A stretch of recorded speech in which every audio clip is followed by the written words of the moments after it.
প্রকৃত বন্ধু তারাই যারা বিপদাপদে আপনার পাশে থাকে, সবসময় আপনাকে সমর্থন করে, আপনাকে বুঝে, নিঃস্বার্থভাবে আপনাকে ভালোবাসে, আপনার ভুল ত্রুটি ক্ষমা করে দেয়, আপনাকে সৎ পরামর্শ দেয়, আপনাকে সঠিক পথে চলতে সাহায্য করে।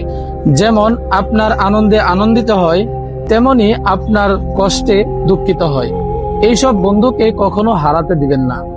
রাসূলুল্লাহ সাল্লাল্লাহু আলাইহি ওয়াসাল্লাম বলেন, তোমরা তোমার প্রিয় বন্ধুকে আল্লাহর জন্য ভালোবাসো।